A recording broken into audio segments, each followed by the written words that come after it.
लोगों की शिकायतें, पिछला एक ब्रिज था नेशनल हाईवे का, वहाँ भी काफ़ी खड्डे थे, तो उसको मैं देखना चाहता था, वो देख रहा था। और इस नौगांव ब्रिज वाले फ्लाईओवर को भी मैं देखना चाहता था। अब क्योंकि सनत नगर में मैंने जाना है, क्योंकि वहाँ वो काफ़ी देर का काम लगा था। इनको मैंने इंजीनियर्स अपने को और ठेकेदार को मैंने टाइम दिया हुआ था, 15 नवंबर का हमने कंप्लीट करने के लिए बोला हुआ है। तो मैं देखना चाहता हूँ कहाँ तक वो काम पहुँचा है।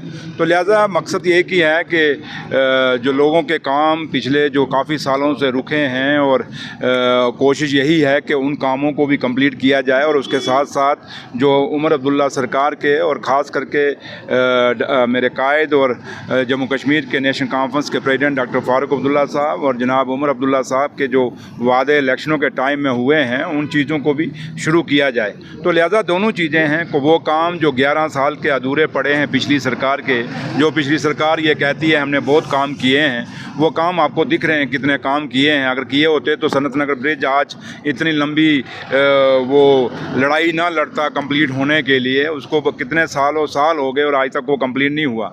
लेकिन अब हम वो कंप्लीट अब करवा देंगे। जैसे कमरवाड़ी ब्रिज आपके सामने हमने कंप्लीट उसको इनॉग्रेशन करा दी है, उसकी भी उम्मीद नहीं थी कि वो कंप्लीट होगा। उसी तरीके से बुलीवर्ड रोड का भी हमने वाइडनिंग का काम शुरू कर दिया है। और भी काफ़ी सारे प्रोजेक्ट हैं, थोड़े दिनों में आपके सामने आएंगे जो नए शुरू हो रहे हैं। मैं आज नहीं आपको बताऊंगा, लेकिन काफ़ी सारे प्रोजेक्ट जो पीडब्ल्यूडी डिपार्टमेंट अपने शुरू कर रहा है, और जो पुराने लंबे पड़े हुए हैं जो आज तक कंप्लीट नहीं हुए, उनको भी कंप्लीट करेगा। और लोगों की सहूलियत के लिए हम जल्दी से जल्दी अपनी सड़कें, अपने ब्रिजेस जो पीडब्ल्यूडी डिपार्टमेंट की जिम्मेदारी है, जो उमर अब्दुल्ला सरकार की जिम्मेदारी है, उसको ठीक करेंगे, दुरुस्त करने की पूरी कोशिश करेंगे।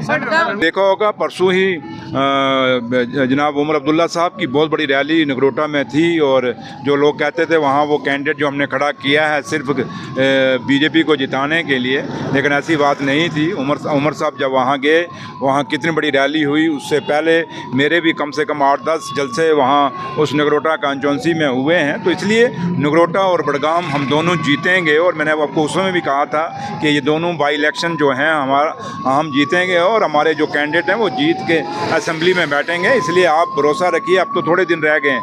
अब 11 तारीख को पोलिंग होनी है और 14 तारीख को काउंटिंग है। और जिस दिन काउंटिंग आएगी आप खुद देखेंगे कि दोनों सीटों पे नेशनल कॉन्फ्रेंस के कैंडिडेट जीते हैं।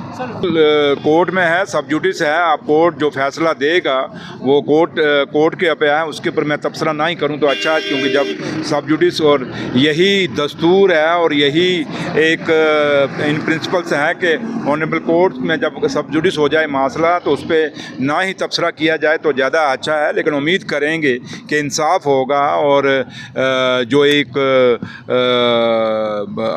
असेंबली का और एक इंस्टीट्यूशन, क्योंकि असेंबली का इंस्टीट्यूशन है, और जम्मू कश्मीर में सारे इंस्टीट्यूशनों को अपनी बात रखने का और अपना काम करने का पूरा मौका मिलेगा। और ऑनरेबल कोर्ट जो है उसमें अपनी दखलंदाजी दे के वो सही फैसला करेंगे, जिससे ये सारे इंस्टीट्यूशन जम्मू कश्मीर में जो इन दिनों इन सालों साल में कमज़ोर हुए हैं वो दोबारा से मजबूत होंगे। और लोगों का जो विश्वास जो बना हुआ है इंस्टीट्यूशंस के ऊपर, वो विश्वास हमेशा इस देश और इस जम्मू कश्मीर में बना रहेगा। ये उम्मीद हम इस जो फैसला जो आएगा उससे उम्मीद करते हैं। कपड़े चपड़े अच्छे पहनना, ठंड ना लग जाए आपको, तो लिहाजा आप बेफिक्र हैं, जो हमने काम करना है वो ज़रूर करेंगे।